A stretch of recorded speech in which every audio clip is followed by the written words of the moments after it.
Magandang hapon na naman sa inyo mga suki namin tagapakinig. Narito na naman po ang inyong lingkod, Kuya Peles.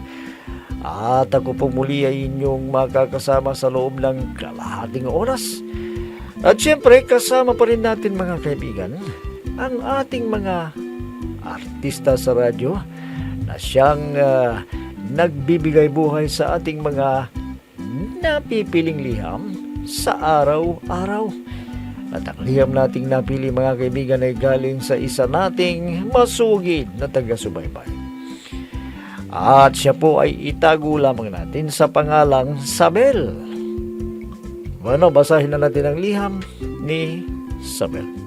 Di Kuya Peles.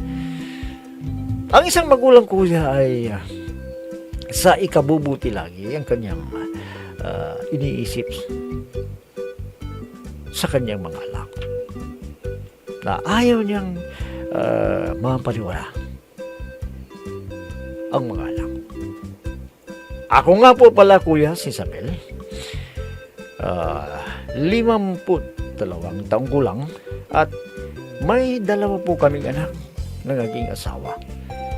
At kaya po ako lumiham sa inyo dahil gusto ko rin pong makahingi ng payo sa inyo. Hindi ko alam kuya kung ano ang gagawin ko, kaya po ako hihingi ng payo. Para malinaw sa inyo, ganito po nagumpisa ang aking problema, Kuya Peles.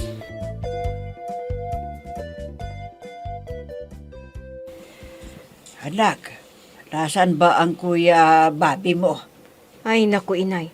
Nandoon na naman siya sa barkada niya. Nakikipag-inuman. Ay, naku, ang kuya mo talaga. Wala nang ginawa kundi uminom at mag-istambay. Ano pa nga ba ang aasahan niyo sa kanya, inay? Wala naman siyang natapos na kurso. Paano makakahanap ng trabaho yan? Papaano namin kayo mapag-aaral sa kolehiyo kung sa pagkukonstruksyon ang hanap buhay ng tatay ninyo? Kung minsan wala. Ako nga, inay. Hanggang sales lady lang ang alam kong pasukan Papaano naman kasi anak? Mahirap ang buhay natin. Ano magagawa namin ng tatay ninyo? Dapat naman kasi, yang si kuya, maghanap siya ng trabaho niya. Hindi yung umaasa na lang kay itay. Buti na lang, nakakatulong ako sa inyo kahit paano. Kaya nga nagpapasalamat ako sa iyo, anak. Dahil kahit papaano, nakakatulong ka sa amin ng tatay mo. Kaya pagsabihan ninyo si kuya, inay. Hinahayaan nyo lang kasi na makipagbarkada. Ayun tuloy. Hayaan mo, pagsasabihan ko siya pagdating niya mamaya.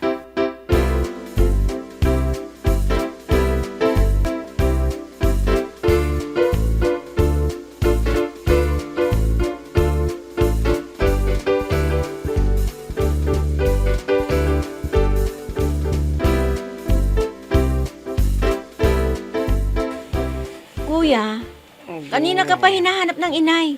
Lasing ka na naman yata Wala pang alam. Bakit niya ako hinahanap? Kasi naman kuya, kung sumama ka na lang kay itay na magtrabaho, di nakatulong ka pa sa pamilyang ito. Oy, kala mo kung sino makasar mo na. Sino ko ba? Kapatid mo ko.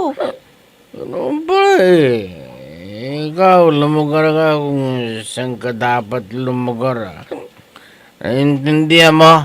Ha? Kuya naman, maawa ka naman kina inay at itay.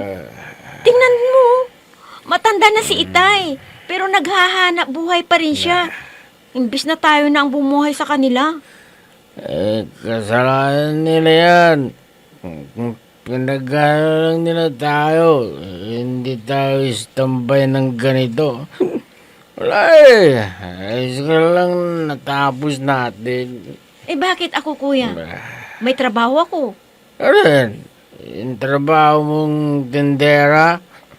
Bakit? Magkano bang sahod mo dyan, ha? Kulang pa yatang pabasahe mo Buisid. Kahit pa paano, meron akong trabaho, kuya. Tama na! Mag-uumpugin ko kayo Mga bisit kayo!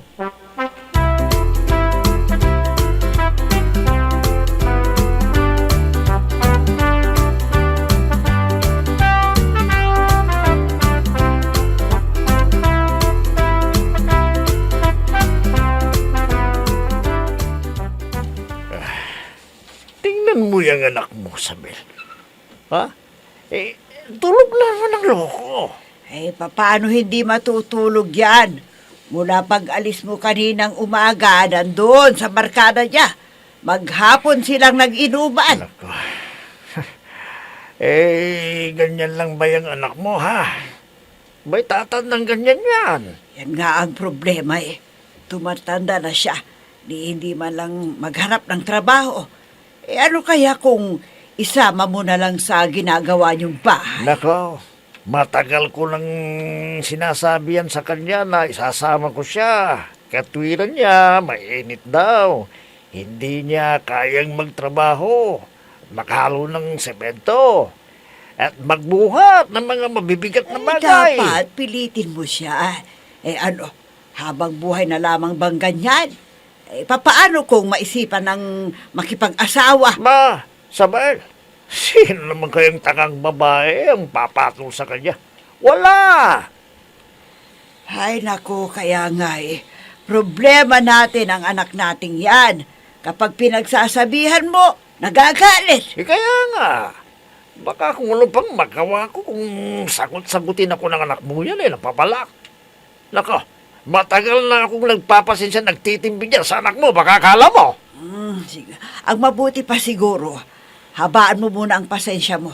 Kahit na anong mangyari, anak mo pa rin yan.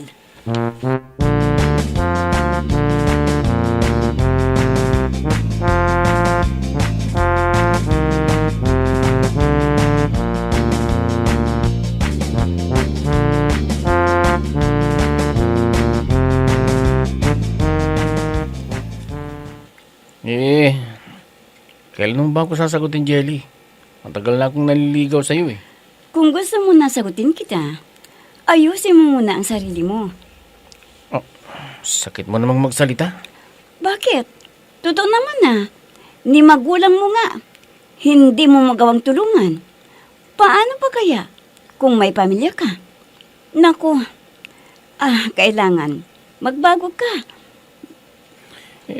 Bakit? Kung sakaling magkaroon ako ng trabaho, sasagutin mo na ba ako? Depende. Kung magkikita kong seryoso ka sa buhay, Mahirap naman yung gusto mong mangyari, Jelly. pasensya ka. Dahil ako, may pangarap akong tao. Di tulad mo. Jelly naman. Ang hirap kasi sa iyo. Wala ka namang trabaho. Nakakapagperwisyo ka pa. Ano ibig mong sabihin? Di ba minsan, nung isang gabi, kasama ka sa mga nanggulo doon sa may tindahan ni Aling Esay? Buti na lang at hindi kayo pinabarangay. Stella lang naman kasi ang gumpisa ng gulo Kahit na, dapat umiwas ka na sana. Hindi nakisali ka sa gulo. Di pare-pareho kayo nasalot sa barangay natin. Dapat sa inyo, ikulong ng magdamag sa barangay hall para papakin kayo ng lamok.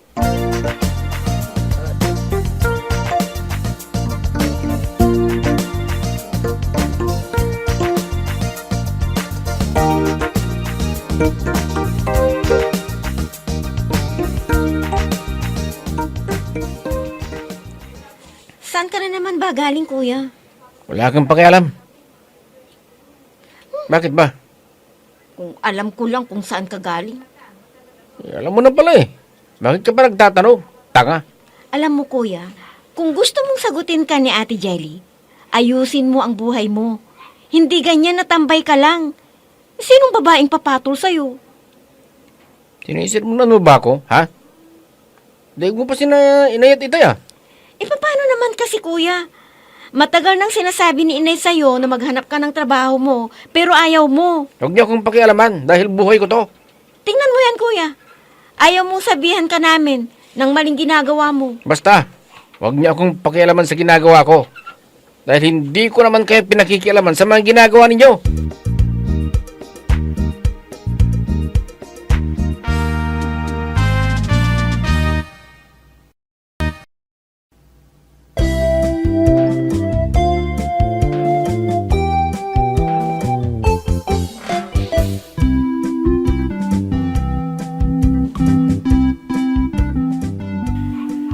Mula pagkabata ng aming anak kuya, talagang ganyan na. Hindi namin mautusan. Pinamihasa kasi ng asawa ko kuya. Kahit nang murang edad pa siya, hindi siya makapagtrabaho. Kahit na sinasama siya sa bukid noon. At hanggang ngayon kuya, lumaki siya na lasinggero. Kabataan pa niya kuya, mahilig na siyang uminom at makipagbarkada. Kaya hanggang ngayon kuya, wala kaming pakinabang sa kanya. Minsan kuya ay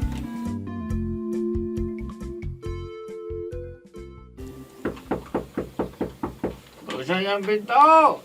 Buksan niyo! Sandali lang, nariyan na. Bakit bang tagal niyong magbukas ng pinto yan ay? May ginagawa kasi ako. Lasing ka na naman. Hindi akong pakialaman sa ginagawa ko.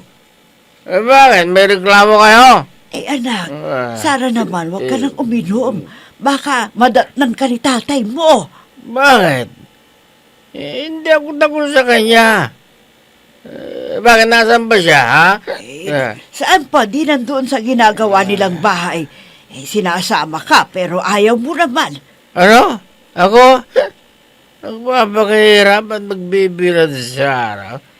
Anak, Hindi. sana naman magbago ka na. Maghanap ka naman ng trabaho mo. Ano maghanap ng trabaho? Hindi. Anak-anak kayo, hindi nyo kaya pakainin. Responsable kayong magulang.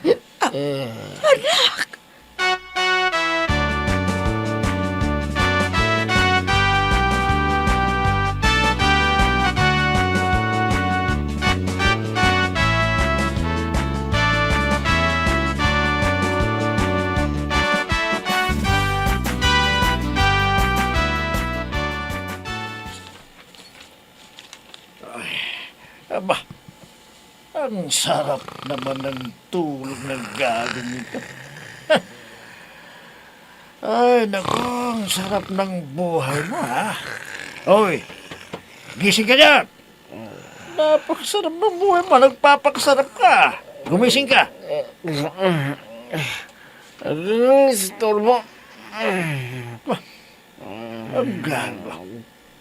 Diba, tinulugan ako ulit. Ha, teka nga, tingnan ko lang kung hindi ka gigising sa gagawin kong ito. Nakakuha na ng tubig. Eto, sigurado ako na magigising ka ng gago ka. Ayan! Bakit niyo ko sinabuhan ng Tado tubig? ka. Bisit! Kanina pa kita ginigising ayaw mo. Ayan tuloy, napala mo. Ang sarap-sarap ng buhay mo, gago ka!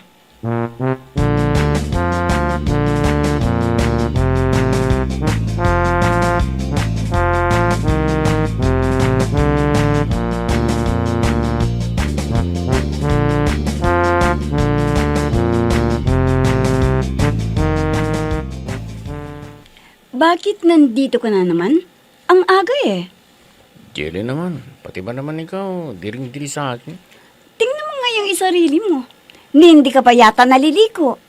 Grabe ka namang magsalita. Hay nako, paulit-ulit na lang tayo. Maghanap ka na lang ng ibang liligawan mo. Dahil kahit kailan, wala kang maasahan sa akin. Talaga bang wala akong maasahan sa'yo? Wala. Narinig mo? Kung sakaling magbago ako, Jelly, at babalikan kita, may aasahan ba ako? Gawin mo muna bago ka bumalik dito. Sige, susubukan ko. Para lang gustuhin mo ako. Depende yan, buddy. Kung magkikita kung talagang nagbago ka na. Alang-alang sa pag-ibig ko sa'yo, gagawin ko yan. Sige, Jelly, magpapaalam na ako sa'yo. Sige, umalis ka na. At naiistorbo ako sa iyo.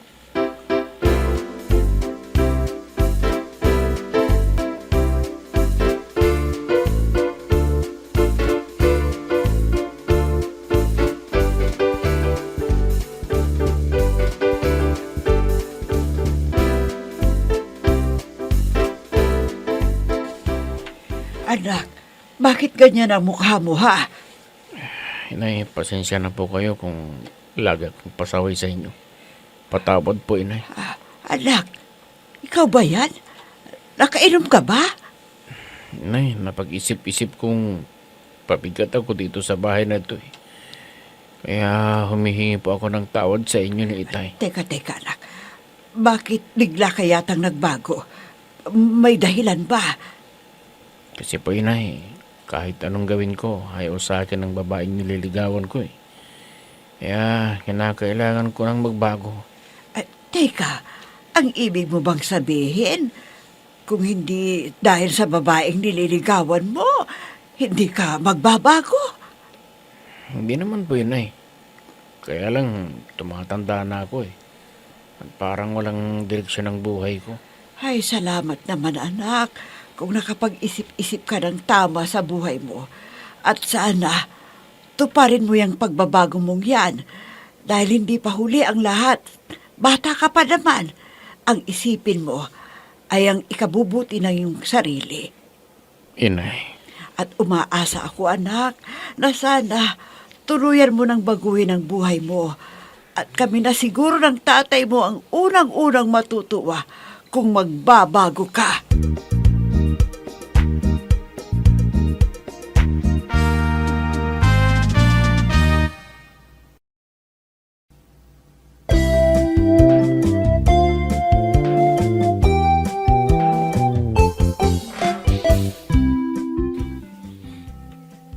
Nabigla ako, kuya, sa biglang inasal ng aming anak na humingi ng tawad sa akin.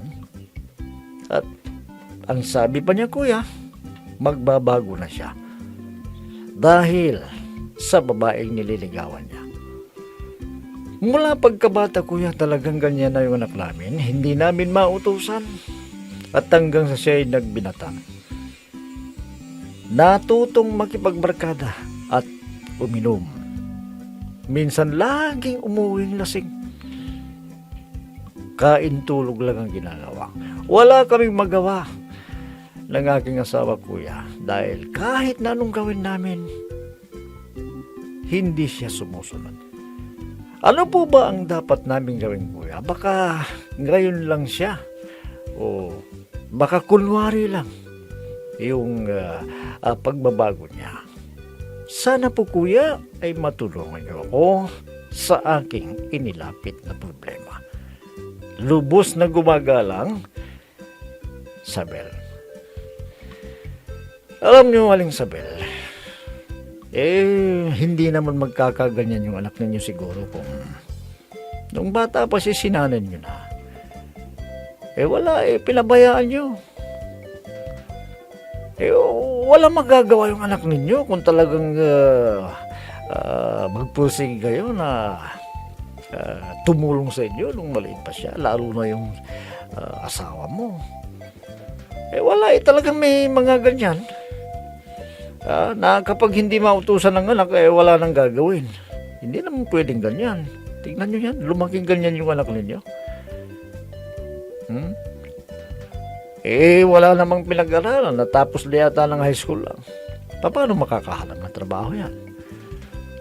Uuwi minsan sa bahay ninyo, lasing pa. Tinatanong mo kung ano magagawa mo o gagawin ninyo, baka sakali na magbago lang siya. Ngayon nga, humingi ng tawad at parang nagbago na.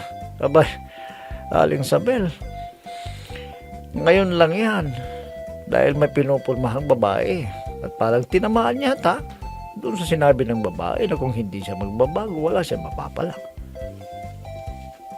Malay ninyo, baka tutuhanin, pero palagay ko kapag nasayaran na naman ang alak ang kanyang lalamunan, nako, Aling Sabel, diyan na muli kayo mamumroblema dyan sa anak ninyong yan. Siguro naman hindi pa huli ang lahat kung sakali na pagsabihin ninyo, sabihin mo sa asawa mo. Malay natin, baka tutuhanin yung sinabi niya na magbabago na. Umpisa na ng pagbabago niya. Obserbahan ninyo. Total, hindi naman siya nag-aaral. Kagaya niyan, kung sakali na may pagtatrabahuan ng asawa mo, pwede siyang isama. Alam niyo, kahit na walang pinag-aralan yung isang tao, kung talagang pursigido yan, aasenso yung isang tao. Maraming umasenso sa buhay ng hindi nakatapos ng pag-aaral. Tiyaga lang at pagbursige. Gumawa ng paraan kung paano ka aangat sa buhay.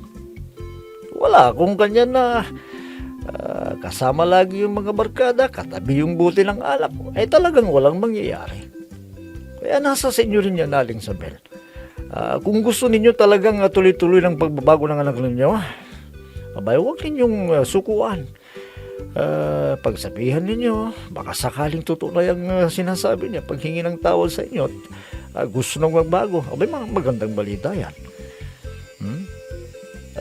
Sa ngayon siguro obserbahan ninyo yung anak ninyo, baka sakali siguro kapag nangyari yan, kayo na yung unang-una na masaya para sa kanya kung talagang tuluyan na siyang magbabago. Bueno, yan na lamang sigurong masasabi ko sa iyo, Isabel, at naway kahit paano ay napayuhan ko kayo sa inyong inilapit na problema. Bueno mga kaibigan, hanggang bukas na muli sa ganito ring oras at timpilan, inyong abangan at pakinggan ang programang Peles at your service.